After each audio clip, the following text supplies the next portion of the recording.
Vamos a ver la última clase de este parcial. Este tema entra en el parcial, ¿sí? Que es homeostasis. Acá por ahí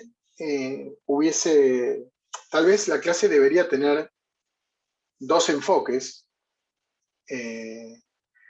porque tal vez para la gente de radiología que son la mayoría, es una clase que es un compendio y que sirve para entender un poco por qué vemos todos los sistemas y por qué es tan importante la función, pero para la gente de laboratorio son parámetros que el día de mañana van a ser analizados. O sea, hay muchos parámetros que justamente lo que permiten determinar es el estado del medio interno de una persona y cómo esa persona, generalmente pacientes internados, cómo vienen llevando esa internación. O sea, todas esas regulaciones en pacientes ambulatorios, o sea, en cualquiera de otros, tiene parámetros medianamente normales, pero cuando el paciente está convaleciente o internado, esos parámetros se empiezan a modificar, porque las funciones se empiezan a alterar. Y esos parámetros son los que diariamente, lo que se llama rutina de internación en un laboratorio, son lo que diariamente a un paciente le piden siempre lo mismo. Después podemos discutir si son parámetros que en 24 horas varían o no, que es una discusión que generalmente el laboratorio tiene siempre con los médicos, pero son parámetros que el laboratorio analiza constantemente porque justamente permiten determinar si ese paciente está en equilibrio, o sea, si ese paciente está manteniendo una funcionalidad de todos sus sistemas dentro de los parámetros normales y permite a la vez detectar cualquier variabilidad que ocurra y poder corregir, ¿sí? Eso que está sucediendo en ese paciente internado. Por eso es una clase que es importante y sobre todo para la gente de laboratorio. Obviamente el parcial entra para todos y a esto me refería, que tal vez el enfoque debería ser diferente, más laboratorio, más volcado hacia lo que son los parámetros que permiten determinar la homeostasis del paciente y no tanto en la homeostasis general en cuanto a términos generales. Pero bueno, tenemos una clase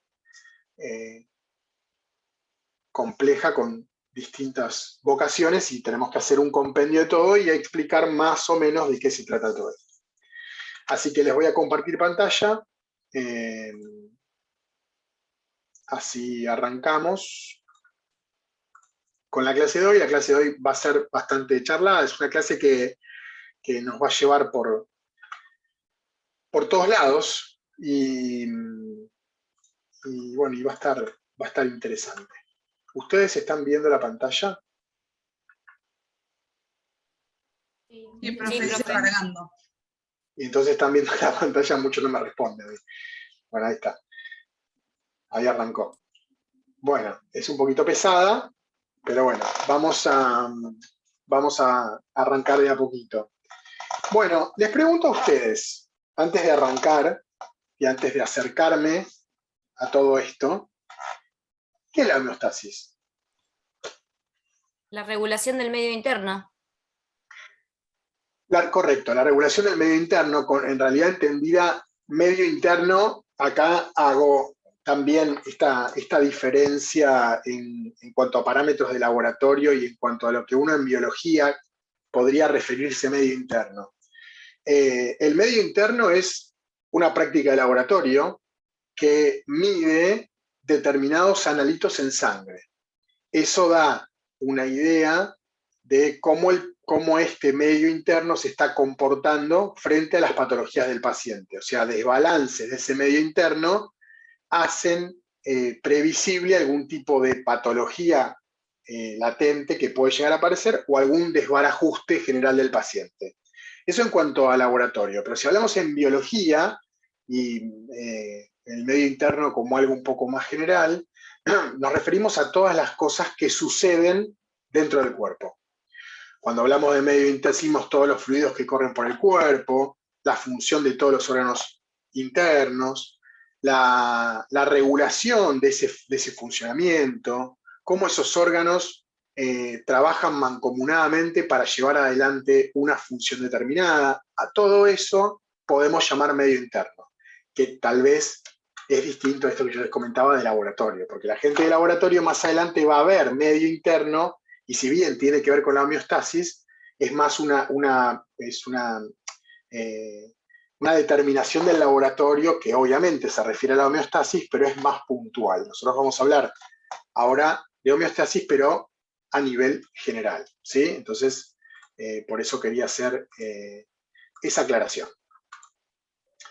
Entonces, ahí tienen un autor que obviamente no es mi objetivo que se aprendan el nombre, Claude Bernard, fue quien en el siglo XIX introdujo el término este de homeostasis por primera vez y lo definió como la estabilidad del medio interno, que es, digamos, que la presencia de esa estabilidad, o sea, que haya estabilidad en todas esas variables internas, es una condición de la vida libre.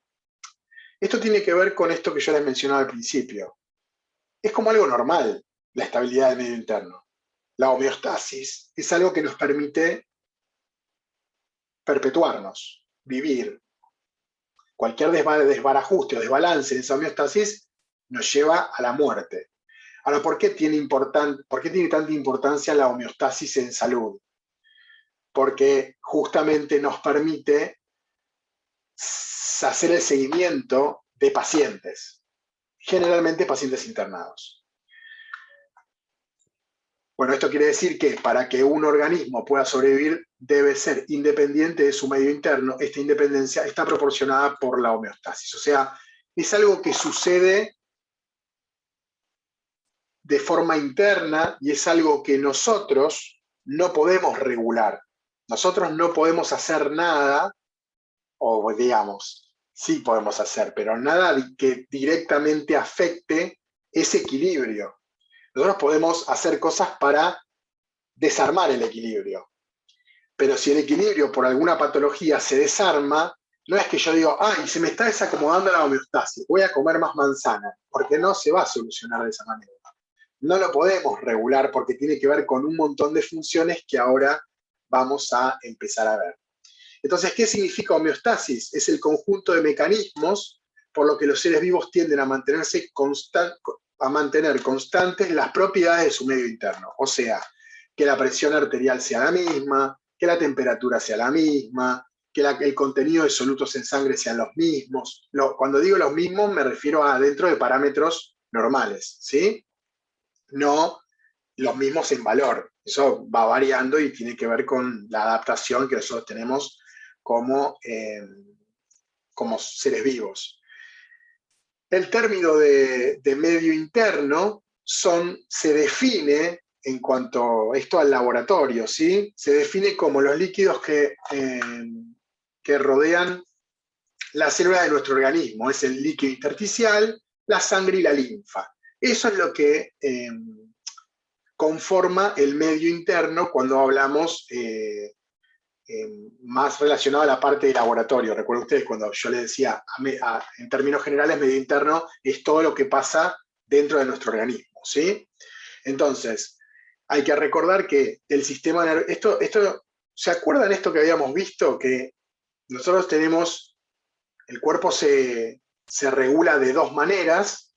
Una es mediante información eléctrica, que es la que está manejada por el sistema nervioso central, o por el sistema nervioso en general, independientemente si es central, periférico, y otra parte de mensaje que es mediante sustancias químicas, que era el sistema endocrino. ¿Se acuerdan que eran dos sistemas que, como dice ahí, se interrelacionan estrechamente, y lo que hacen conjuntamente los dos sistemas era, o es, mantener sistemas de control y mantener la homeostasis. Son como los dos ejes principales de esto que conocemos como homeostasis. ¿Se acuerdan ustedes cómo era? Había un cuadrito que yo les había armado, en la clase de endocrino, donde relacionaba un poco endocrino con sistema nervioso. Y hay un órgano que justamente es fundamental en esta interrelación. ¿Cómo se llama? Me dicen cerebro y salgo de la clase y no vengo nunca más. El hipotálamo. Correcto, Mariano. El hipotálamo. El hipotálamo, como parte del cerebro, es un órgano que forma parte del cerebro, es parte del sistema nervioso, pero es el encargado de regular, mediante otro órgano intermediario, las funciones del sistema endocrino. En ese punto es donde se relacionan y donde se comunican el sistema nervioso con el sistema endocrino. ¿Sí? Son preguntas importantes estas que yo les hago que parecen como remotas, pero está. ¿Y cuál es ese órgano intermedio? La hipófisis. Correcto, la hipófisis. Muy bien. Bueno, el sistema nervioso entonces es el que regula al organismo mediante impulsos nerviosos, lo que les decía recién, es la parte de la comunicación basada principalmente en electricidad, por información eléctrica. ¿Se acuerdan si había alguna otra forma de transmitir un impulso del sistema nervioso? Además del impulso eléctrico. Químico. Por neurotransmisores. Correcto. Correcto lo que dijeron las dos. Los neurotransmisores es una forma en que tiene el sistema nervioso de comunicar, de enviar mensajes entre neuronas que no tienen sinapsis de tipo eléctrica, sino que tiene sinapsis de tipo química. El sistema endocrino, entonces, por otro lado, actúa a través exclusivamente de sustancias químicas, que son las que conocemos como hormonas, que se verten en la sangre y viajan al órgano blanco u órgano dianas, por lo que habíamos visto con ese nombre, para ejercer su acción. ¿Se acuerdan qué tipo de compuesto eran las hormonas?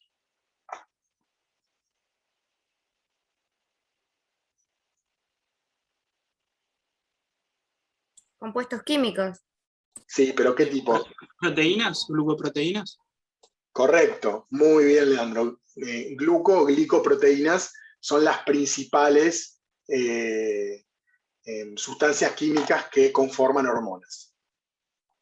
La homeostasis entonces se lleva a cabo mediante retroalimentación negativa y retroalimentación positiva. ¿Se acuerdan cómo era esto de la retroalimentación que lo vimos cuando vimos sistema endocrino? ¿Se acuerdan que yo les dije que esta clase iba a hablar mucho a ustedes? Tengo muchas preguntas. ¿Qué era esto de la retroalimentación? En general la retroalimentación, ¿qué era? ¿Se acuerdan?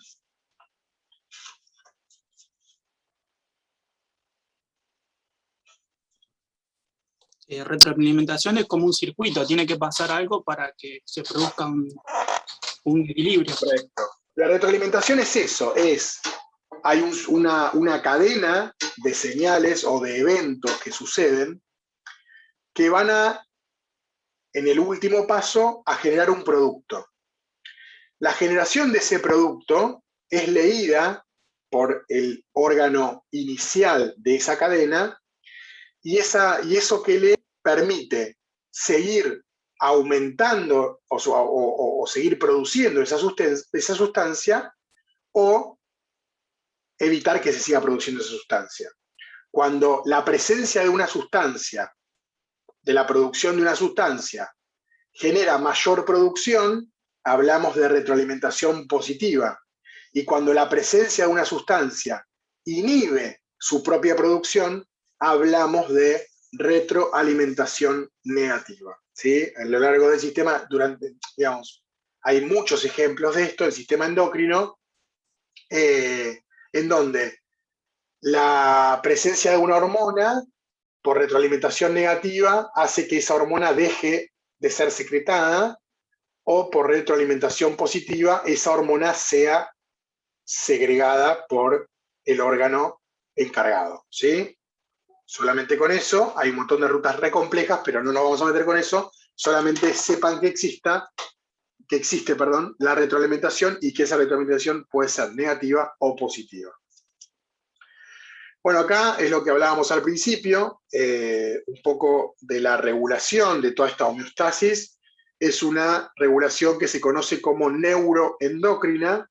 ¿Por qué neuroendocrina? Porque es llevada a cabo, todo esto medio que ya lo vimos cuando vimos sistema nervioso por un lado y endocrino por el otro, pero esta clase los unifica un poco. Por un lado por el sistema nervioso y por otro lado por el sistema endocrino, ¿sí? En el sistema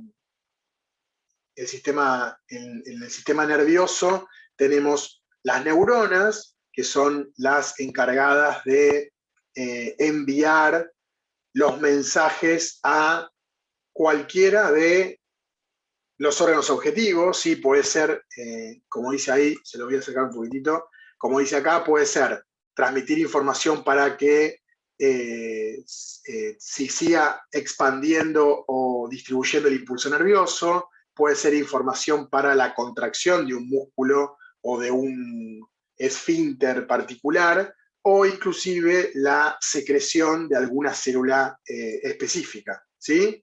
El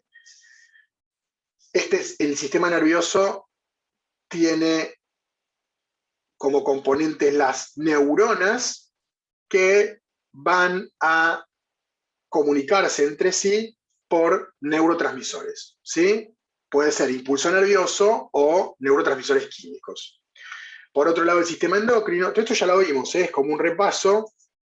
El sistema endocrino que también tiene, al igual que el sistema nervioso, una comunicación con los órganos objetivos, pero en lugar de ser por la transmisión de un impulso nervioso, que puede ser eléctrico o químico, en el caso del sistema endocrino es exclusivamente químico, y fíjense ustedes que, en definitiva, puede llevar a misma función, una función secretora, ¿sí? De algún tipo de tejido particular, también la estimulación de contracción de algún órgano particular, e inclusive cambios generales en el medio interno. ¿Cómo es este trabajo en conjunto? Que un poquito ya lo vimos, es a través del hipotálamo, que es el que va a secretar sustancias que van a impactar sobre la hipófisis. ¿Se acuerdan que la hipófisis tenía dos zonas? La hipófisis anterior y la hipófisis posterior, ¿sí? O adenohipófisis y neurohipófisis, que tenía cada una sus productos. No voy a perder mucho tiempo en eso. Pero bueno, en definitiva, estos dos sistemas trabajan interrelacionados todo el tiempo y lo que permiten es alcanzar este que conocemos como homeostasis.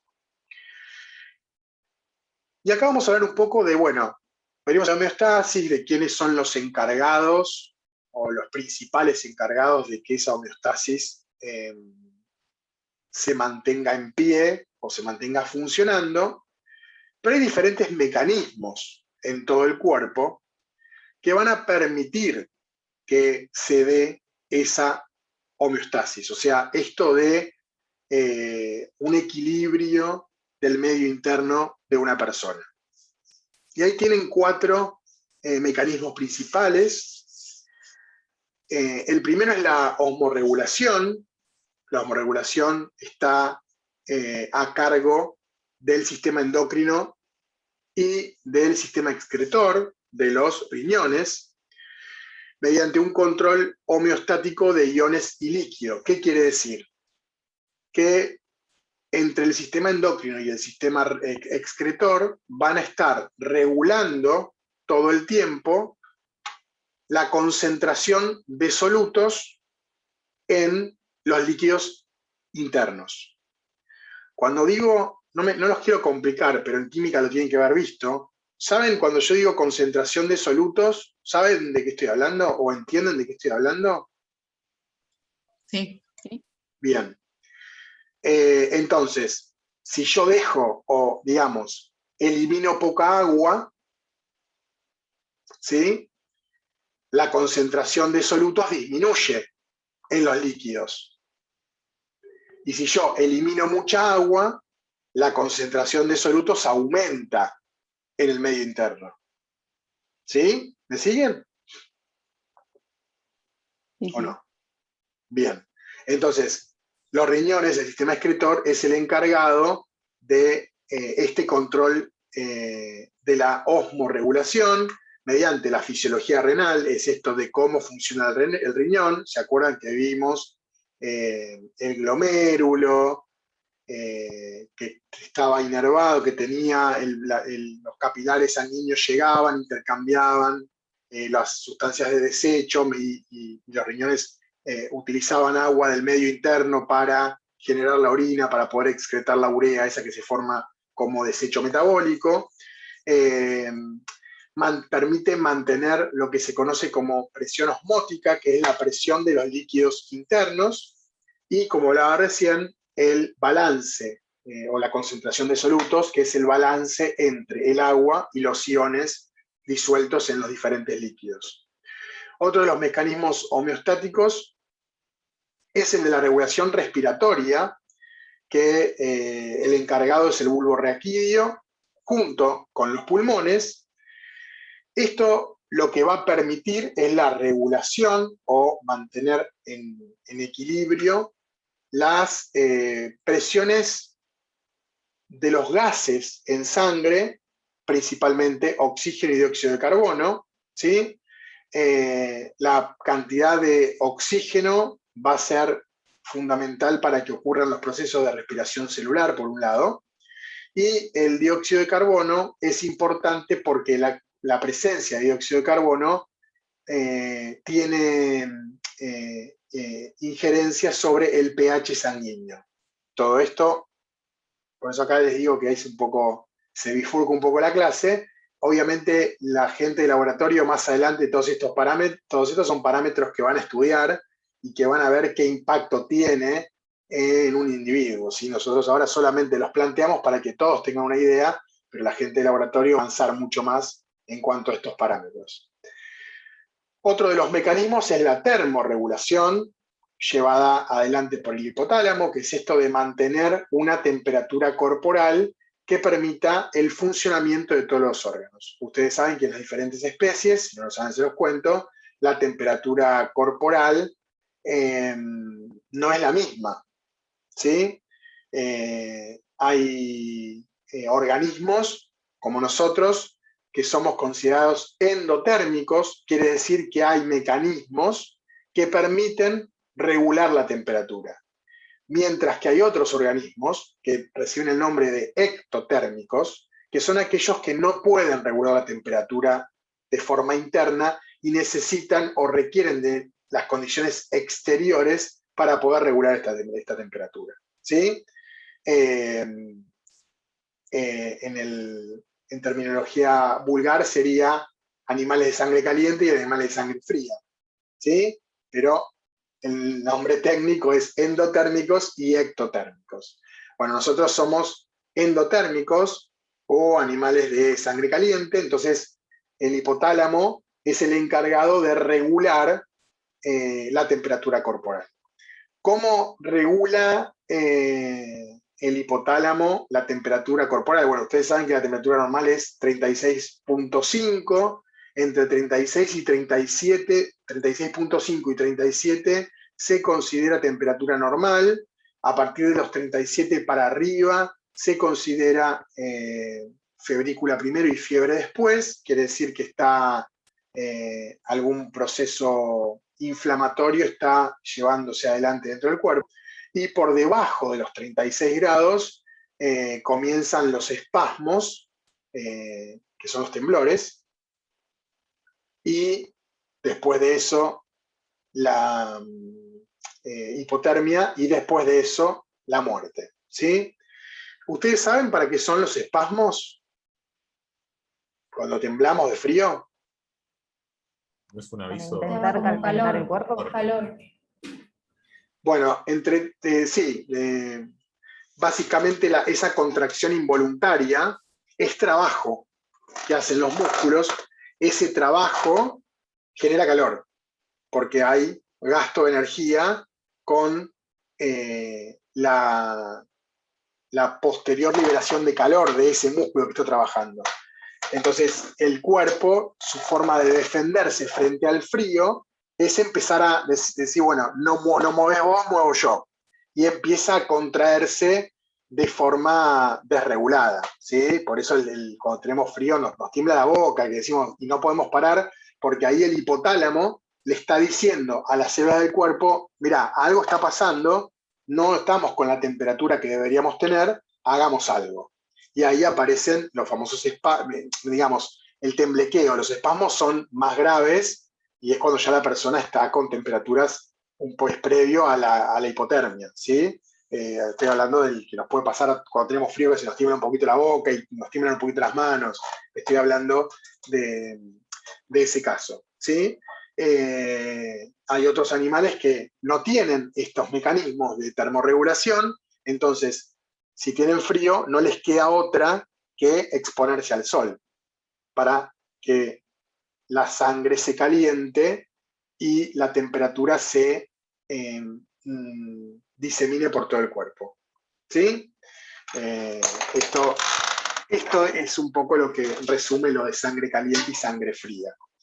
Y otro de los mecanismos es el de la glucorregulación, que tiene que ver con la regulación del azúcar, también un parámetro, todos estos súper importantes todos, no hay uno más importante que el otro, pero también la glucemia es un parámetro que la gente de laboratorio más adelante va a estudiar en profundidad, que es esto del contenido de azúcar en sangre, que justamente, ¿qué permite? ¿Para qué está dando vueltas en la sangre? La energía. Sí, como fuente, como energía, en realidad no como energía, sino como fuente de energía. ¿Sí? ¿Qué va a pasar con ese azúcar? Se puede almacenar en forma de reserva para utilizarla Sí. posteriormente. Si eso hay de más, si hay de más, sí, pero ponele que no hay de más, que no necesito almacenar, como dijeron por ahí glucógeno, sí, pero la glucosa, ¿para qué sirve? Dando vueltas. Para formar ATP. Claro. La glucosa es el combustible que se va a quemar para generar energía, que es el ATP. Es lo que necesita la célula para llevar adelante, ¿qué proceso? La respiración celular. La respiración celular. Junto con el oxígeno, son las dos patas fundamentales de que pueda llevar adelante el proceso de respiración celular y que la célula pueda obtener energía para llevar adelante las funciones para las cuales fue creada esa célula. La glucorregulación entonces, o la regulación del azúcar en sangre, está llevada adelante por el páncreas, por el hígado y por las glándulas suprarrenales y la hipófisis. El páncreas, ¿qué tipo de órgano era? Mixto. Correcto. ¿Y por qué era un órgano mixto? Porque vierte su contenido en el interior y en el exterior. O sea, es una glándula mixta, ¿sí? Porque vierte su contenido en el interior y en el exterior. Bien. ¿Y cuáles eran hablando en términos de glándula, ¿cómo se llamaba? Es mixta, pero es glándula... Endocrina y exócrina. Correcto, glándula endocrina y glándula exócrina. ¿Cuál es la función exócrina del hígado? Del páncreas, perdón. A través del sistema digestivo. Enzimas para que después se van a liberar por el digestivo. Que ayudan a la digestión. Correcto, el jugo pancreático, ¿sí? Que va a ser importante en un proceso de digestión. ¿Y cuál es la función endocrina del páncreas? La insulina y el glucagón. Muy bien, ¿saben, eh? Insulina Muy y bien, glucagón. muy bien, muy bien, muy bien. Correcto. Bueno, esta clase es una clase donde se puede ver todo. ¿Cómo? La clase que nos da la nota. No, pero es una clase que es muy parecida, o sea, un final es así, ¿sí? Yo les voy tirando cosas y ustedes tienen que ir respondiendo y para ver si están en línea o están desconectados. Pero veo que por el momento vienen conectados. Bueno, en esto no me voy a detener. Bueno, entonces, como les decía al principio, nosotros podemos estar como cuidando nuestro medio interno, pero no tenemos demasiada forma de resolver si ese medio interno se desbarajusta demasiado. Ahora, ¿cuáles son las situaciones que nos pueden llevar a desequilibrio en el medio interno? En cuanto a lo que viene de afuera, calor extremo, frío extremo, que obviamente van a afectar en la termorregulación, la falta de agua, que va a alterar en la osmorregulación, y también la falta de oxígeno, ¿sí? Todas cuestiones que... Bueno, seguimos. Entonces, no sé hasta dónde me siguieron, pero vuelvo a decir lo que estaba diciendo. Hablábamos de esto de la posibilidad de regular el medio interno. La realidad es que no podemos desde afuera hacer demasiado para mantenerlo en niveles óptimos. Sí, lo que podemos hacer es cuidarnos para que no haya factores que vayan a interferir en el funcionamiento de ese medio interno. Cuando hablamos de factores, podemos hablar de factores externos o factores internos. Hablamos de factores externos como el calor, el frío, la falta de agua y el oxígeno, o factores internos. El dolor tiene que ver con la presencia de alguna patología o la desregulación de los niveles de glucosa, ¿sí? Que esto tiene que ver, a ver, nosotros tenemos injerencia sobre esto, ¿sí? Si nosotros nos exponemos al calor, nuestro cuerpo empieza a sufrir. Y si nosotros no nos pasamos a la sombra, estamos ayudando a desregular ese medio interno. Nos vamos a la sombra y se vuelve a acomodar. Entonces ahí podemos decir, bueno, entonces sí puedo hacer cosas para regularlo. En realidad puedo hacer cosas para corregir lo que yo estoy haciendo mal, lo que lo está haciendo desregular. Pero si se desregula por algún motivo que no tiene que ver con estos factores externos, es medio difícil, ¿no? Sería muy fácil para el paciente internado regularlo rápidamente y que darle el alta. Y no es tan sencillo, ¿sí? Entonces, hay bastantes cosas que influyen sobre ese medio interno.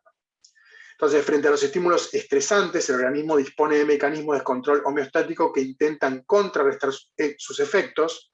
Todos los subsistemas participan de ello, pero son de especial relevancia los subsistemas de relación, es decir, de vuelta, el sistema nervioso y el sistema endocrino, pues ellos se ocupan de integrar y coordinar las respuestas adaptativas del organismo frente a las variaciones que alteran su estado de equilibrio. O sea, otra vez, sistema endocrino y sistema nervioso son los encargados de tratar de regular ese medio interno. Los mecanismos de control homeostático son, en su mayoría, sistemas de retroalimentación, esto ya lo vimos, esto es sistemas capaces de obtener y procesar información acerca de las funciones que realiza para generar acciones correctivas. Se distinguen sistemas de retroalimentación positiva y negativa, ya lo vimos. Control neuroendocrino de la homeostasis, un poquito estuvimos hablando, ¿sí? De esto, como un repaso, ¿sí? Lo estoy diciendo.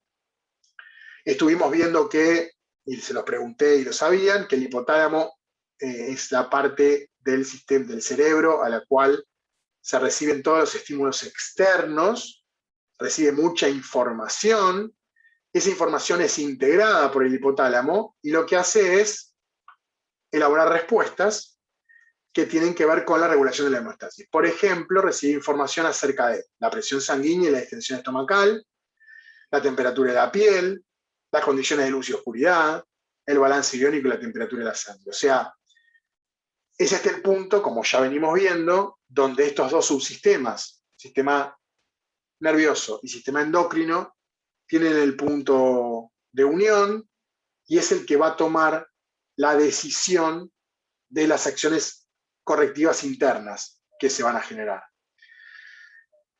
Esto lo vamos a recordar. Estuvimos hablando del control que tiene el sistema, el hipotálamo sobre el sistema endocrino, ¿sí? Que es bastante conocido, pero también el hipotálamo, y por eso es el punto de control, tiene, ejerce también control sobre el sistema nervioso autónomo, ¿sí? El sistema nervioso autónomo presenta dos divisiones, esto ya lo vimos, la simpática y la parasimpática. ¿Se acuerdan que esto contrae algunas cosas, distiende otras, tienen esa división del trabajo dentro de lo que es el sistema nervioso autónomo? Las principales responsables de la regulación de la conducta emocional y de la homeostasis, sus respuestas son opuestas y complementarias, manteniendo así la condición normal del metabolismo basal. Esto de que si uno cierra el otro abre, esto que les decía recién. El hipotálamo se conecta con los centros neuronales del sistema nervioso autónomo ubicados en el tronco encefálico y en la médula espinal. Con esto consigue controlar la presión arterial, la composición electrolítica y la temperatura corporal, entre otras variables. Además, interviene en las respuestas reproductivas y en el estrés agudo.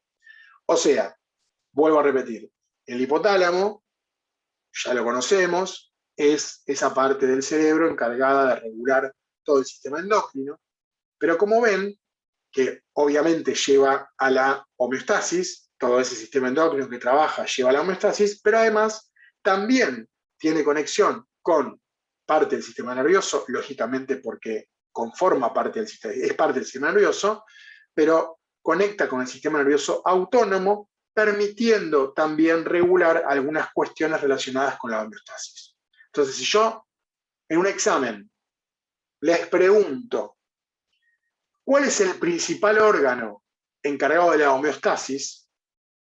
Claramente la respuesta es hipotálamo. ¿Sí? Bueno, después se la pregunta del final, ¿cuál es el órgano que es el encargado de el que podemos decir que es el responsable de la homeostasis? El cerebro. Anda, nos vemos la próxima, sería mi respuesta. Bueno, de este modo, tanto ante la situación de amenaza externa como si ocurre un desequilibrio interno, el hipotálamo, a través de la rama simpática del sistema nervioso autónomo, envía señales a múltiples órganos para que respondan al estímulo estresante. Luego de superar la emergencia, el hipotálamo, mediante la división parasimpática, ordena a los órganos volver a su condición normal de funcionamiento. ¿Sí? O sea, el sistema nervioso autónomo activa la parte simpática, cuando eso pasa, activa la parte parasimpática. O sea, lo que cierra, después lo abre. Lo que dilata, después lo contrae.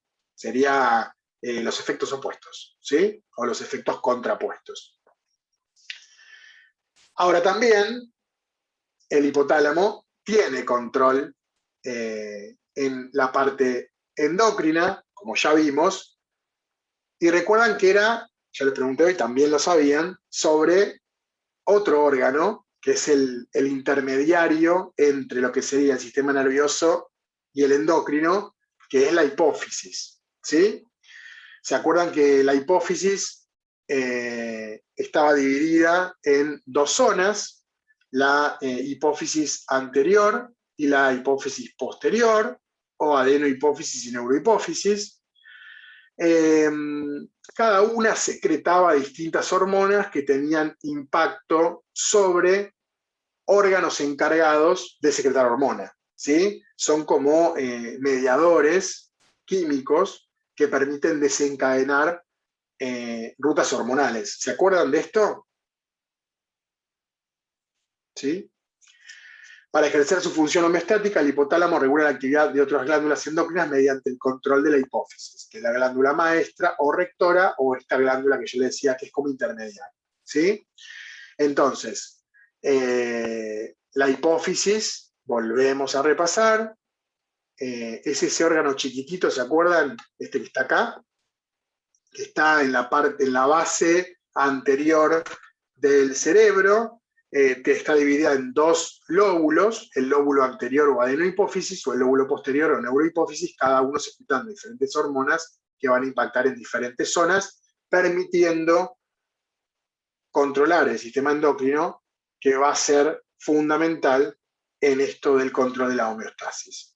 Y acá aparece, lo nombramos, yo se los nombré en la clase de endocrino, pero se los vuelvo a nombrar, el eje hipotalámico hipofisario, que cuando nosotros hablamos de rutas hormonales, siempre nos referimos a este eje. No sé, supónganse que estamos hablando de la parte reproductiva, nosotros hablamos del eje hipotalámico hipofisario gonadal. Siempre la ruta es esa, siempre es primero el hipotálamo, después la hipófisis y después el órgano diana. Siempre es igual, ¿sí?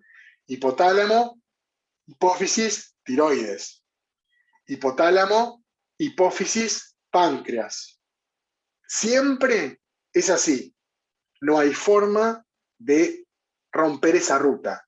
Y esa estructura rígida es justamente lo que permite que exista la homeostasis. Si nosotros tuviésemos sistemas que funcionan sueltos, el control de todo eso sería mucho más problemático. Por eso todo está tan regulado y tan ordenado, porque justamente permite que ocurra o que ocurran los procesos que deben suceder para que se mantenga la homeostasis. Bueno, el hipotálamo contiene células neurosecretoras, grupos de neuronas especializadas que producen diversas hormonas, las almacenan y liberan cuando reciben un estímulo. Sus secreciones ingresan a un grupo de capilares sanguíneos que rodean a la adenohipófisis, donde actúan estimulando o inhibiendo, o sea, retroalimentación positiva o retroalimentación negativa, la secreción de hormonas hipofisarias. La neurohipófisis, por su parte, no es una verdadera glándula endocrina, ya que no produce hormona, sino que almacena las secreciones hormonales que se producen en el hipotálamo. Estamos viendo todo esto de nuevo porque es importante que ustedes lo entiendan, ¿sí? Yo creo que lo entienden, pero la homeostasis pasa por acá. Entonces es importante que entiendan de dónde viene y cómo funciona todo esto. Bueno, esto no me voy a detener demasiado tiempo en eso.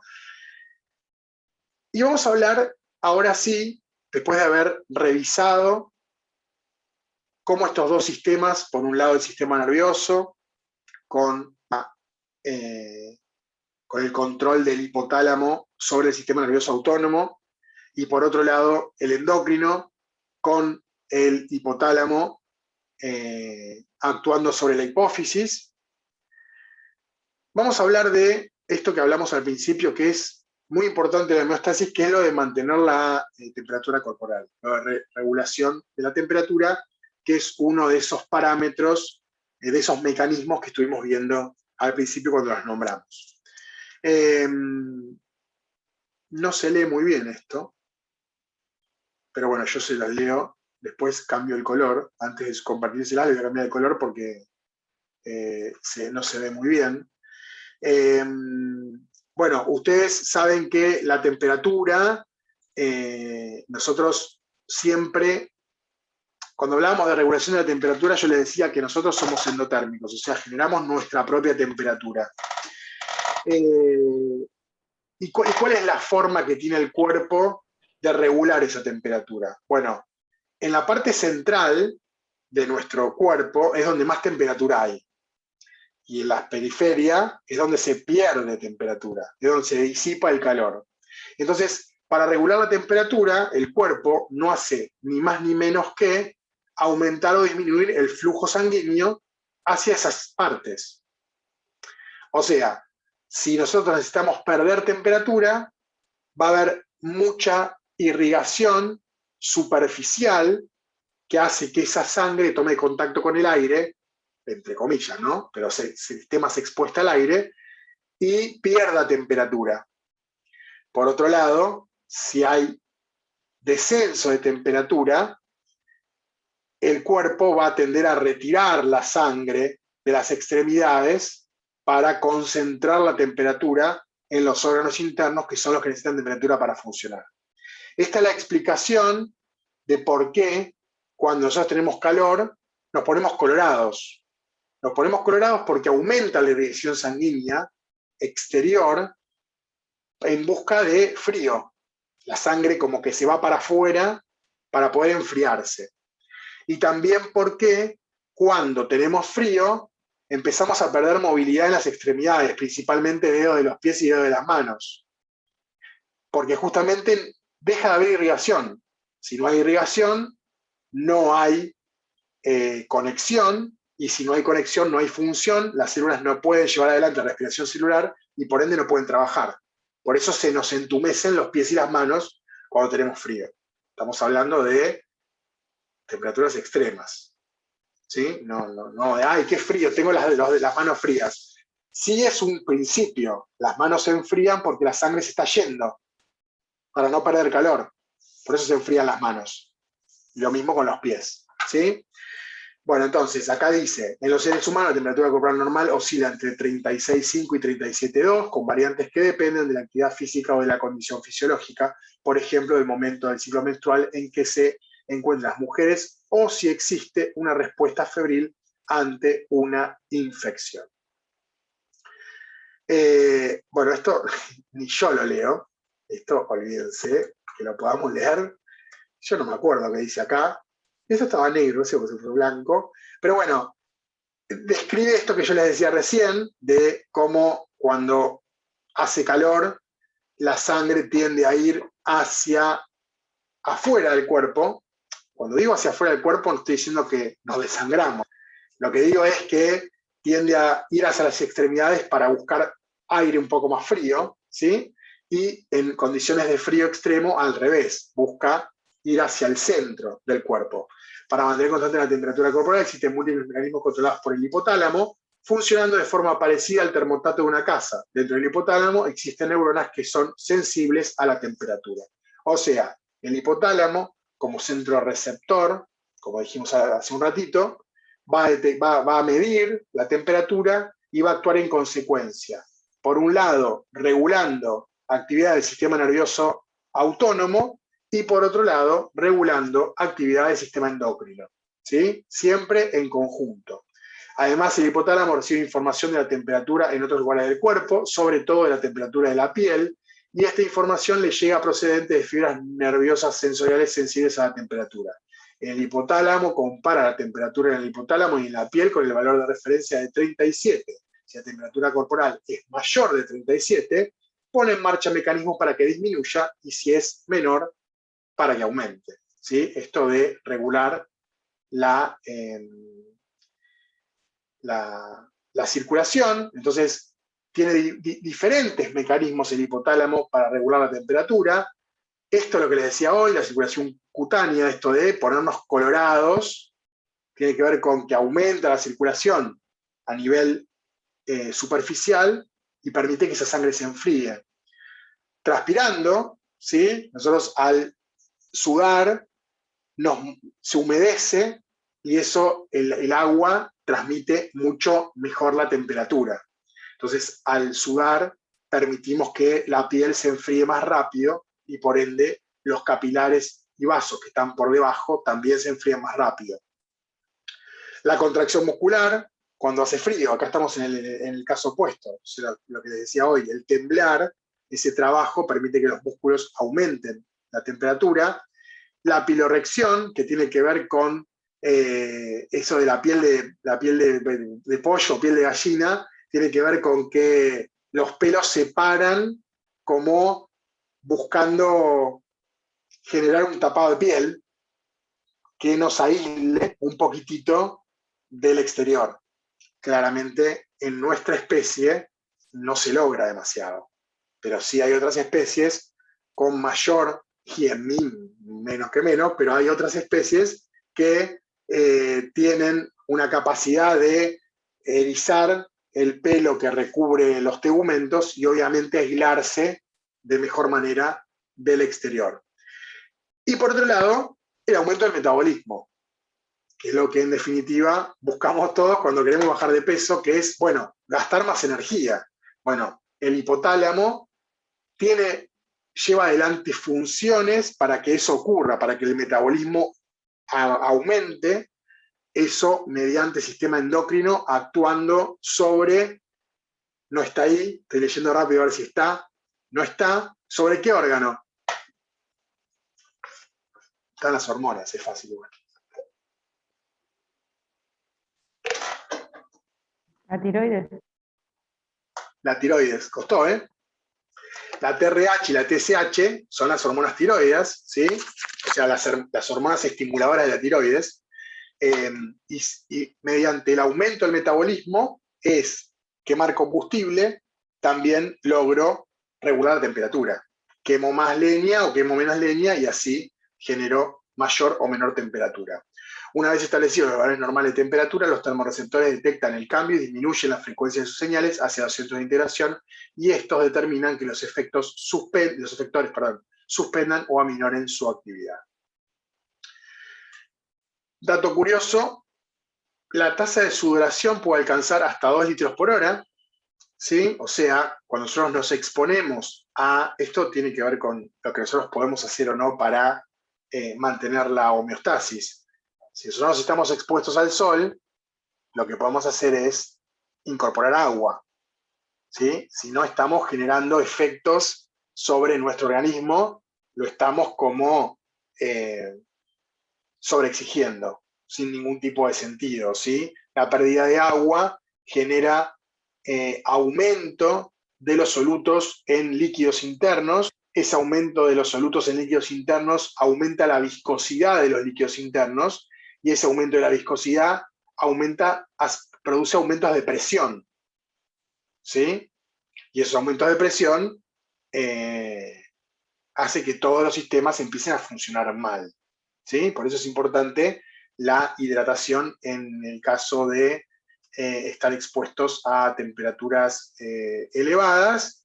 También la presencia de la fiebre o de la temperatura elevada necesitamos combatirla, porque al igual que el calor también genera deshidratación. Por eso cuando tenemos fiebre tenemos que tratar de tomar mucho líquido, porque el cuerpo trata de bajar la temperatura, ¿sí? No por un efecto externo, sino por un efecto interno, pero trata de bajar la temperatura igual. Entonces el cuerpo se deshidrata, entonces también necesitamos incorporar agua y tratar de bajar la fiebre de alguna manera. Esto es lo que les decía recién, cuando nosotros nos deshidratamos, por problemas de regulación de temperatura, empieza a haber un desbalance. Esto por ahí más para la gente de laboratorio, es más importante, tiene mayor significancia. Empieza a haber desregulación de lo que les decía recién, los solutos en los líquidos, y la sangre es uno de esos líquidos. Empieza a haber, si yo pierdo agua, empieza a haber mayor cantidad de solutos. Y eso aumenta la presión arterial, en el caso del sistema cardiovascular, ¿sí? Esto es un pequeño grafiquito para que ustedes entiendan lo que sería un medio hipertónico. Cuando hablamos del medio, estamos hablando del plasma sanguíneo, no del glóbulo rojo, ¿sí? Un medio hipertónico es un medio que tiene muchos solutos. O sea, hay deshidratación, hay pérdida de agua, entonces en el plasma sanguíneo hay mucho soluto, ¿sí? El cuerpo busca regular la cantidad, la concentración de solutos. Entonces, para disminuir la concentración de solutos, ¿qué tendría que pasar? ¿Qué les parece?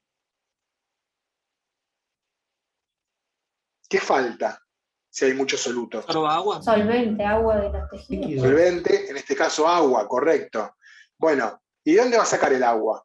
En este caso, de los glóbulos rojos, ¿sí? Deshidrata la célula, porque no tiene de dónde sacar. Deshidrata la célula y así es como se ve cuando tenemos un medio hipertónico. Los glóbulos rojos se colapsan porque se deshidratan, se secan, ¿sí? Un medio isotónico es cuando en el medio hay la misma concentración de solutos que en el interior de la célula. Es la situación óptima en la cual hay la misma concentración de sales tanto en el medio, en el plasma sanguíneo, como dentro del glóbulo. Entonces el glóbulo rojo no va a tener ningún problema. Y el otro extremo es el hipotónico, cuando desciende, hay un problema de excreción, por ejemplo, desciende demasiado la cantidad de solutos en el plasma, porque hay mucho líquido, y entonces ahí pasa lo opuesto. Siempre todo tiende al equilibrio. Entonces, ¿qué va a pasar? Si hay mucha agua afuera y poca dentro del glóbulo rojo, o hay poco soluto afuera y mucho adentro, va a ir en ese sentido. Entonces el glóbulo rojo va a explotar, porque trata de que las presiones se acomoden y sean iguales en el glóbulo rojo, o sea, dentro del rojo y fuera del glóbulo rojo. Entonces, esto es lo que permite que la homeostasis a nivel sanguíneo se mantenga en esta condición. Para que esto ocurra, todos los sistemas, la osmorregulación, la termorregulación, la regulación de la excreción, todo tiene que funcionar bien para que todo esté en isotonicidad y no nos vayamos a ninguno de estos dos extremos, ¿sí? Es importante que esto... Bueno, acá tienen un cuadrito donde se explica las dos, ¿cómo se llaman? Lisicelulares cuando se rompe la célula. Acá está, cuando es isotónico la célula es normal, cuando hay mayor, digamos, ingresa el agua, se produce una lisicelular, y cuando sale el agua de la célula se denomina crenación, que es cuando la célula se pone toda así como deshidratada, como rota. Bueno, entonces, para vivir y para vivir tenemos que mantenernos en homeostasis. Y para mantenernos en homeostasis tenemos que regular el agua y las sales, para que no pase lo que vimos recién, el pH de la sangre, ¿sí? ¿Cómo se regulaba el pH de la sangre? ¿Qué tenía relación con el pH de la sangre? Con la eliminación de dióxido de carbono. Con el dióxido, la regulación de la cantidad de dióxido de carbono en sangre, correcto. La temperatura corporal, o termorregulación, y el nivel de azúcar en sangre, o glucorregulación, ¿sí? El equilibrio de estas variables del medio interno. Perdón, esperen que... Ahí estoy. Entonces, el equilibrio de las variables del medio interno y los mecanismos responsables de su mantenimiento es lo que conocemos como homeostasis. Entonces tenemos agua, sales, pH, temperatura y glucosa. Todas ellas se mantienen en equilibrio. Si todos estos parámetros, que son los mecanismos de homeostasis, si todos estos se mantienen en equilibrio, la célula va a vivir de manera óptima y vamos a estar en esto que conocemos como homeostasis. Si alguno de estos parámetros, como vimos recién, se llega a alterar, ahí es donde intervienen los mecanismos homeostáticos que vimos antes, ¿sí? Para tratar de regularlos a cada uno de ellos. Y van a ser mediados por, principalmente, sistema nervioso y sistema endocrino, ¿sí? También nombra sistema excretor porque es el que regula el agua, pero siempre mediado por sistema nervioso y sistema endocrino. Bueno, no me voy a detener mucho con esto. Lo del agua lo venimos viendo un montón. Es importante en la termorregulación y en la osmorregulación, ¿sí? Pero para ello también es importante que el sistema excretor funcione para poder eliminar todo ese líquido que nosotros incorporamos. Si no funciona, también estamos afectando la homeostasis. Bueno, acá esta es un poco le presenta algunos datos sobre cuánto trabajan los riñones, cuánto son los líquidos corporales. Ustedes saben que nosotros somos aproximadamente un 75% de agua, o de líquido, ¿sí? El 63% son líquidos que están dentro de las células, y el 37% son líquidos que están por fuera de la célula. Si yo a ustedes les dijese dónde hay mayor contenido de agua, probablemente ustedes dirían que el mayor contenido de agua le tira sangre, ¿sí? O la linfa, supónganse, que ahora que saben un poco más. Bueno, en realidad no. en realidad la mayor cantidad de agua lo tienen las células. Por eso es tan importante esto que yo les hablaba recién de la osmorregulación y les ponía de ejemplo el glóbulo rojo, ¿sí? No solo con el glóbulo rojo pasa eso, pasa con todas las células, porque el mayor contenido de agua lo tenemos adentro de las células. Entonces va a ser la fuente de agua en el caso de que se necesite. Es decir, el cuerpo necesita agua, la va a ir a buscar dentro de la célula. Va a romper la célula para obtener el agua, con el problema de función que eso conlleva, ¿sí? Bueno, esto habla un poco de la retroalimentación. Esto se los voy a dejar, no lo voy a leer todo, es bastante sencillo. Recuerden ustedes que hablábamos de retroalimentación negativa o retroalimentación positiva. La negativa es cuando se detiene la producción y la positiva es cuando se fomenta la producción de alguna de las cuestiones que están justamente en retroalimentación. Bueno, ¿cuáles son los objetivos de los mecanismos de control homeostático? Como objetivo general, por un lado, enfrentarse al estrés, que son el estrés generado por factores externos o por factores internos, e intentar restablecer la homeostasis, ¿sí? Y los específicos, que son los que estuvimos viendo hoy, la presión arterial, la temperatura corporal, la concentración de solutos, el pH, el oxígeno, la glucosa, diferentes sales, el sodio, el potasio, que es importante para la contracción muscular, el ácido clorhídrico contra el estómago, bueno, diferentes aspectos que son importantes para que todos los sistemas funcionen. Si yo les nombrase, o al revés, si yo les pidiese un sistema en el cual nosotros podamos ver la homeostasis, ustedes podrían decir cualquiera de los que vimos. ¿Sí? Porque, por ejemplo, si yo les dijese el óseo, ¿les parece que impacta en la homeostasis? ¿Ustedes qué me dicen? Me van a decir que sí, por lo que acabo de decir. Pero yo después voy a preguntar, ¿y en qué aspecto? ¿O de qué manera? Y ahí es donde todos empiezan.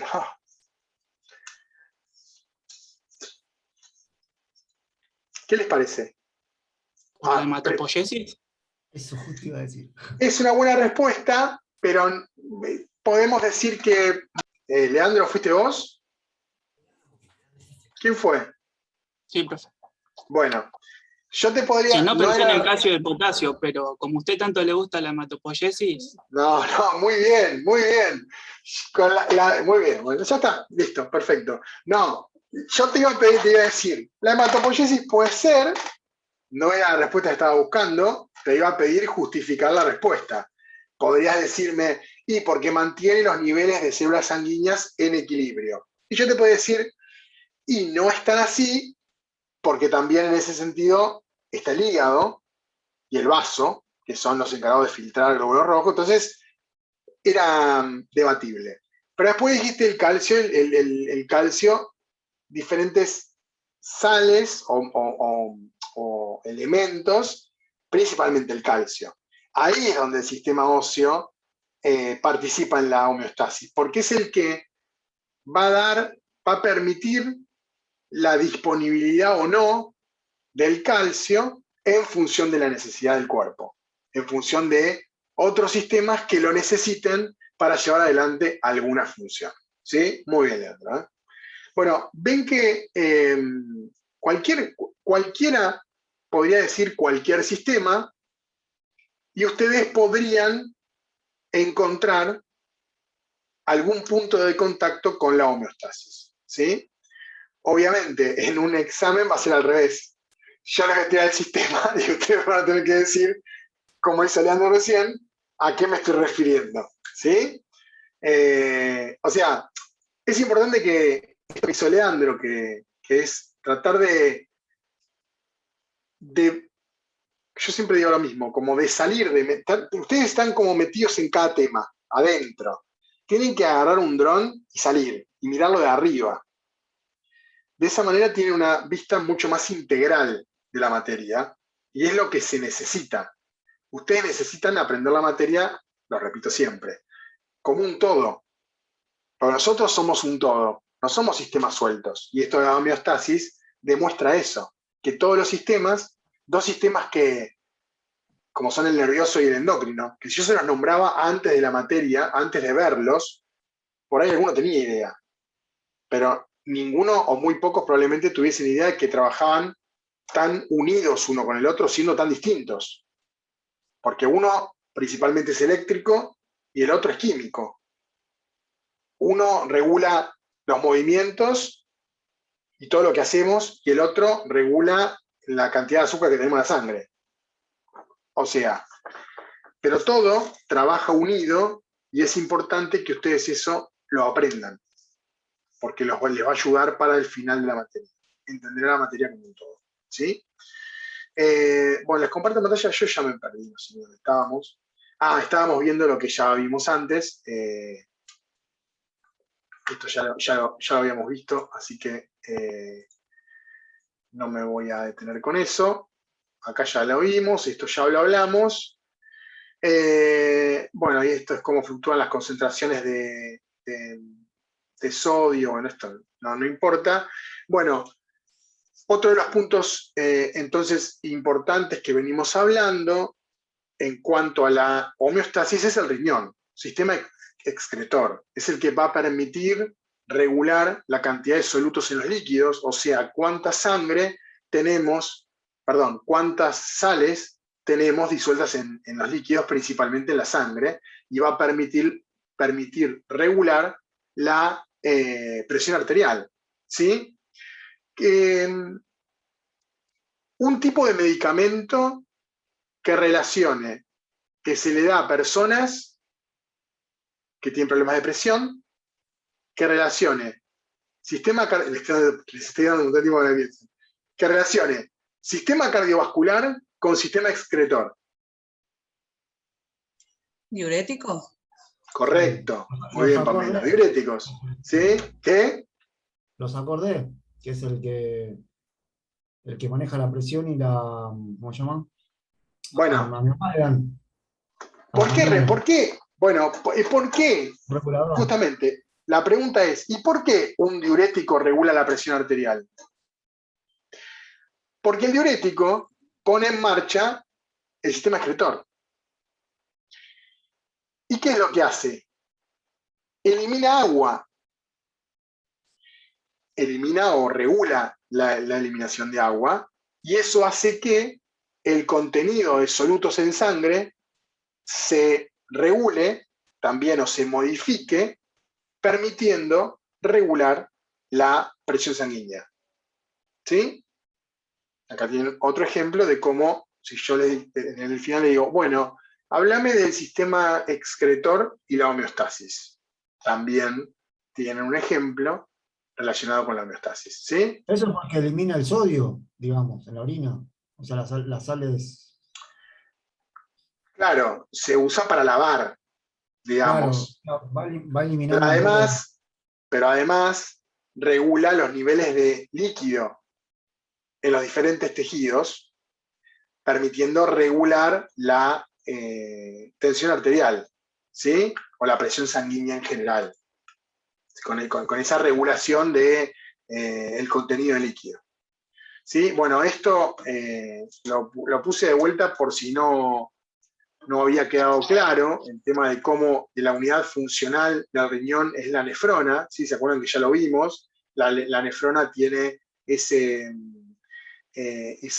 zona que es lo que conocíamos como cápsula de Bowman, en la cual está contenido el glomérulo, y tenía todo una inervación que permitía que la sangre que llega hasta ahí descargue los desechos metabólicos. Esos desechos metabólicos son acumulados en un colector, y ese colector, con el aporte de agua, forma la urea que después va a parar a la vejiga y se termina eliminando hacia el exterior. ¿Sí? No me voy a detener con esto porque ya lo vimos. Bueno, la formación de la orina es un poco lo mismo. ¿Sí? Esto también, creo que esta imagen estaba en la de Excretor. No me acuerdo, sí, pero yo creo que había una, si no estaba esta, había una muy parecida en los pasos de formación de la orina, así que no me voy a detener con eso. Bueno, homeostasis y estrés. Estrés, a ustedes les suena esto, ¿sí? Como estoy re estresado, pero el estrés, hay muchas formas de estrés. El estrés es una parte normal de la vida, especialmente en periodos de cambio e incertidumbre. Se trata de una respuesta a algo que se percibe como un peligro. Tiene componentes tanto emocionales como físicos y puede producirnos efectos negativos y positivos, aunque factores estresantes externos son el calor, el frío, el ruido, la presión atmosférica normal y la falta de oxígeno. Entre los agentes estresantes internos se incluyen cambios de presión arterial, pH y concentración de sal, así como concentraciones altas y bajas de azúcar en la sangre. Muchos estresantes son comunes en la vida cotidiana. El cuerpo reacciona de manera automática, activando mecanismos homeostáticos que controlan el estrés de manera idónea. O sea, cuando hablamos de estrés en homeostasis, no estamos hablando del estrés del cansancio, sino que está hablando del estrés como mecanismos que producen todas estas alteraciones, ¿sí? Estrés externo, que es el calor, la falta de agua, qué sé yo, y el estrés interno.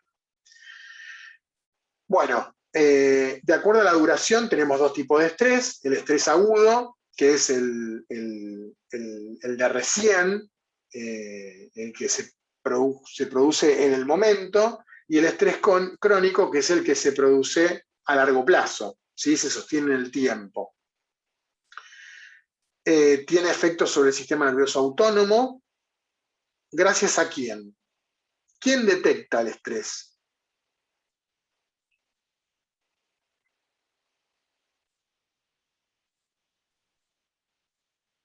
El hipotálamo. El hipotálamo. Sí, el hipotálamo, correcto. Activando, lo que vimos antes, activando a través del sistema nervioso autónomo el sistema parasimpático o simpático en función de qué tipo de respuesta tiene que llevar adelante ese organismo para contrarrestar ese estrés, ya sea generado por agentes externos o por cuestiones internas. También, además de la respuesta del sistema nervioso autónomo, hay una respuesta endocrina frente al estrés. Perdón, me fui. Entonces, el estrés es detectado por el hipotálamo, se activa el sistema nervioso autónomo, la parte simpática y parasimpática, desencadenando un montón de situaciones, pero también el sistema endocrino responde frente al estrés. ¿Se acuerdan que lo vimos cuando hablamos del sistema endocrino? Cuando hablamos de la huida, de cuando corríamos riesgo, que se generaba adrenalina, ¿sí? Las glándulas suprarrenales generan adrenalina, que es lo que nos prepara para la huida, en el caso de ser atacados por un depredador. No es nuestro caso, pero sí en el caso de, por ejemplo, chocamos con el auto fuerte, esa situación activa las glándulas suprarrenales y activa la secreción de adrenalina, ¿sí? Porque nos prepara para el evento que acaba de pasar, ¿sí?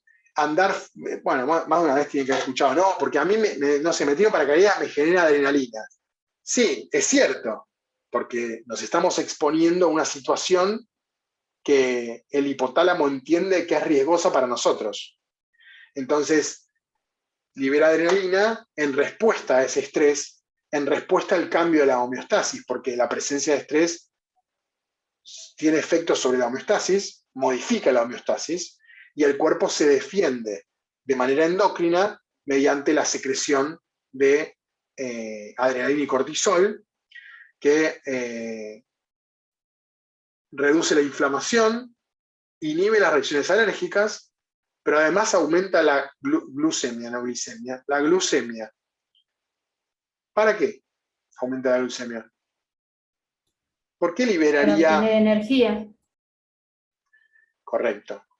Para que las células tengan disponible glucosa para poder llevar adelante la respiración celular y obtener energía por si se necesita.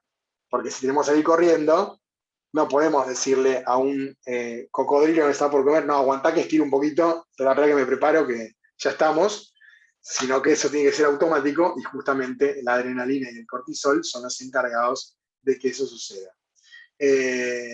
Bueno, estas son todas las reacciones que nos pasan a nosotros cuando tenemos sobre todo efectos de estrés crónico, pero bueno, no importa eso. Bueno, estrés agudo, estrés físico, produce la liberación de la adrenalina y noradrenalina, fortalece el cuerpo y el cerebro, potencia la memoria y aumenta el sistema inmune, y está relacionado con la supervivencia del más apto. O sea, es importante que ustedes en un examen estén sometidos a estrés agudo, porque esa liberación de la adrenalina y noradrenalina fortalece el cuerpo y el cerebro y potencia la memoria. ¿Sí? O sea, no sé, fíjense, pónganse un arma en la sien, no sé, fíjense que de qué forma van a generar que aumente la adrenalina para que todo esto suceda. En el caso del estrés crónico o emocional, hay liberación de glucocorticoides, debilita el cuerpo y el cerebro, debilita la memoria, el sistema inmune y está relacionado con la eliminación del menos apto. O sea, resumiendo, el estrés agudo sería beneficioso para ese momento, mientras que el estrés crónico no es beneficioso. ¿Sí? Por eso es que el estrés agudo está relacionado con la supervivencia del más apto y el crónico para la eliminación del menos apto. ¿Sí? ¿Se entiende la diferencia entre los dos tipos de estrés? Uno suma para ese momento y el otro resta para ese y otros momentos, porque el crónico es a largo plazo. ¿Sí? Es este estrés emocional y es este el que nosotros decimos, estoy estresadísimo, no, tengo que bajar un cambio porque estoy súper estresado. Es este, el crónico, el emocional, el que no suma, el que no nos prepara para sobrevivir. El que nos prepara es el otro. ¿Sí? Nosotros estamos mucho más expuestos como seres superiores, entre comillas, al crónico que al agudo. Porque nosotros no tenemos depredadores. Al no tener depredadores, son pocas las veces donde estamos sometidos a estrés agudo. Un ejemplo de estrés agudo para nosotros sería, al revés. Díganme ustedes, un ejemplo de estrés crónico es claro. Fecha de exámenes, eso es estrés crónico. Se sienten mal, cansados, por ahí se resfrían, no pueden pensar bien. Eso es el estrés crónico. Ese lo conocemos todos. Ahora, para nosotros, ya que no tenemos depredadores, ¿cómo le podría...? Sí, eso estoy pretendiendo, que alguien diga algo. No, si no le molesta. Con el tema de los depredadores, si no me salió la palabra. Nosotros no tenemos, porque estamos en un hábitat, ¿cómo puedo decir? Protegido, claro, controlado. O sea, Sí. si yo he estado en el norte, en la selva, y ahí sí tenés depredadores. No, técnicamente somos... No soy selvático, pero tengo amigos que tienen campo allá, y cuando vivía allá, íbamos. El oso hormiguero es grandote y es re nocivo para el ser humano. No, pero yo te entiendo, pero biológicamente hablando, nosotros somos depredador tope de cadena alimentaria. Nosotros no tenemos nada por encima. No hay nada que coma seres humanos. Cuando hablamos de depredador, hablamos de aquel que es comido o aquel que se va a comer al otro. En la naturaleza no existen depredadores para nosotros. Distinto es animales peligrosos. O sea, el oso hormiguero puede ser muy agresivo, pero no te va a comer. Está bien, dije algo mal, puede ser, pero en África los leones comen seres humanos. El león no. Atacan seres humanos, pero en defensa. Pero no se lo comen. vos pensá, vos sos un león, ¿sí? León no piensa así, pero... Estoy exponiendo nada más, no estoy discutiendo de nada. No, te lo estoy demostrando, te lo demuestro para que entiendas esto de depredador o no depredador. Ajá. Yo soy león, ¿sí? Y estoy en la selva. No, en la selva no, en la sabana, ¿sí? Y hay un búfalo que pesa tiene 300 kilos de carne, que no piensa demasiado y que tiene herramientas, pero tiene pocas herramientas para defenderse. Y al lado hay un ser humano parado, que pesa, ponele 80 kilos, ponele 100, que corre rápido y que encima se defiende. Vos, León, ¿cuál elegirías? Sí, yo lo entiendo de esa manera también. Lo pienso por el lado de, a ver si te puedo dar un ejemplo más. No, vos decís en cuanto a la peligrosidad. Sí. En cuanto a la peligrosidad, sí, yo voy caminando, voy en la sabana africana, voy caminando y me tropiezo con un león, y sí, me va a hacer bosta. Claramente. Pero no me va a comer. No es que dice, ya fue, ya lo maté, me lo como. No te va a comer porque no te considera comida. No es un depredador natural. Que sea un depredador ocasional es otra cosa. ¿Sí? Que frente a una hambruna prolongada vea sangre y diga, bueno, por ahí esto es palatable, por ahí me lo puedo comer, y se lo coma, es una cosa. Ahora, no es un depredador nato, no caza hombres. Por eso que las personas no mueren comidas por tiburones. Mueren por heridas que causa la mordida del tiburón. Porque en realidad el tiburón, cuando muerde, se da cuenta que lo que mordió no es comida. Entonces lo suelta. Lo que pasa es que cuando te mordió, ya te arrancó la gamba. Claro. No se la va a comer. La deja, la gamba hace así y se hunde. Chau, quedó ahí en el fondo. Se la comerán otros, pero se la come con un pedazo de carne, no porque sea un humano. Pero el tiburón, jamás un tiburón se comió un ser humano, porque no es depredador nato. ¿Sí? Es un animal peligroso. Son dos cosas distintas. ¿Sí? No sé si todos entendieron la diferencia entre depredador y animal peligroso. ¿Sí? Un oso también ataca a una persona, pero no se la come. La ataca porque se defiende, porque se siente amenazado. Entonces la ataca. Es la supervivencia. Bueno, entonces, le estaba preguntando, el estrés crónico lo sabemos todos, estrés agudo. Una forma de someter a una persona que no tiene depredador, porque si no sería, como dice Mariano, lo tiro adelante de un oso hormiguero. Sí, es un ejemplo de estrés, porque el ser humano se siente en riesgo, por más que no va a saber que el oso hormiguero no se lo puede comer. No tiene tanta información, entonces le va a generar estrés agudo. Pero que no sea exponiéndolo a un depredador. Una situación que genere estrés agudo en un ser humano, Pamela. Robo. Un robo. Un robo a mano armada, por ejemplo. Un robo, sí. Lo llevaste, yo pensando en otra cosa, pero sí, está bien, lo llevaste a lo cotidiano. Cotidiano. Sí, está bien. Bueno, yo pensaba, por ejemplo, tirar a una persona sin abrigo en la nieve. Eso genera estrés agudo, porque la persona tiene que sobrevivir, ¿sí? Activa todos los mecanismos para que para que justamente la homeostasis trabaje para tratar de que esa persona resista, subsista, ¿sí? Lo mismo tirarlo al desierto, lo mismo ponerle un chumbo en la cabeza y que te choreen la billetera. Es exactamente lo mismo. Sí, son situaciones en las cuales una persona está expuesta a estrés.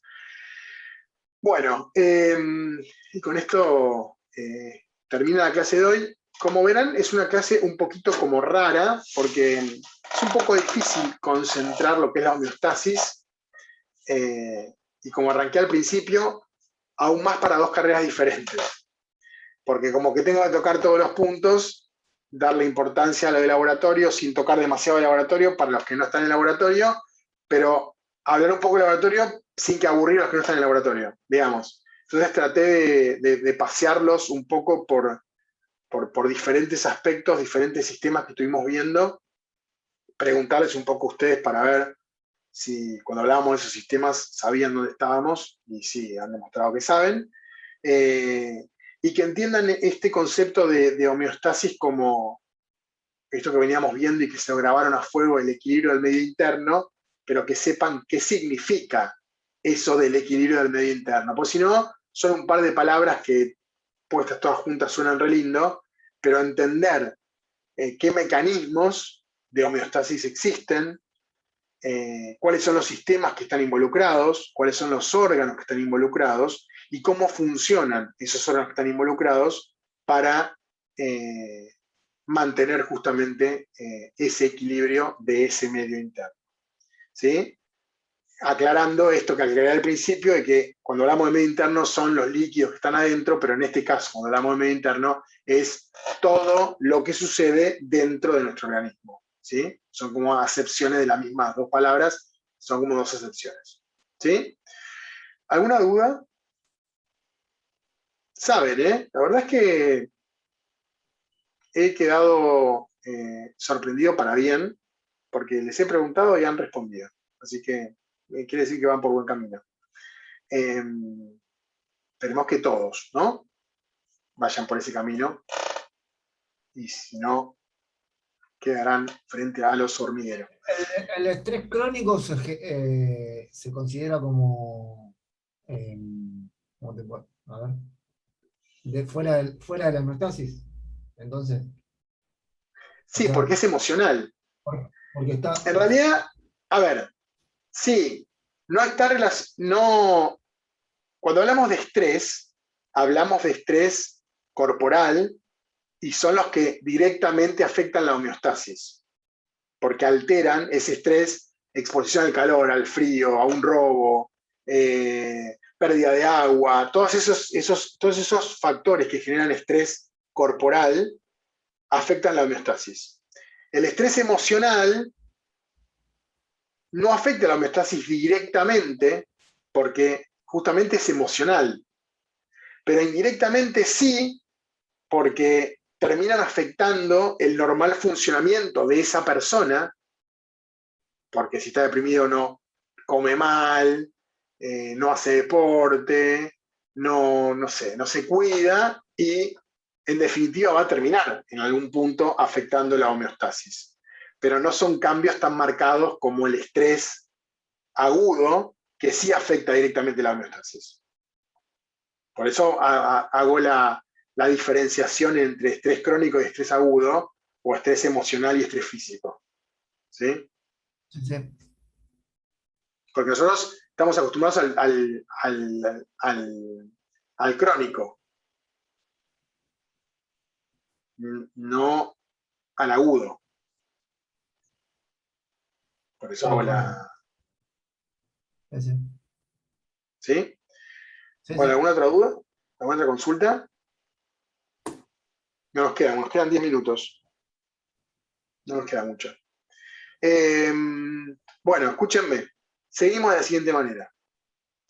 El jueves nos encontramos a las 5 en la clase de consulta. Pregunten lo que necesiten, sáquense todas las dudas. Vamos a hablar de cómo va a ser el parcial. Ya saben cómo va a ser el parcial, pero de todas maneras lo vamos a recordar. Vamos a recordar las personas, aunque sea estigmatizarlos, lo voy a hacer. Voy a recordar a las personas que no se pueden equivocar, que no la pueden pifiar, porque si la pifian están en el horno. Vamos a nombrarlos, estén o no estén, no importa, así cuando vean el video, me había avisado. Y nos prepararemos para el parcial que va a ser el día martes, o sea, faltan 7 días.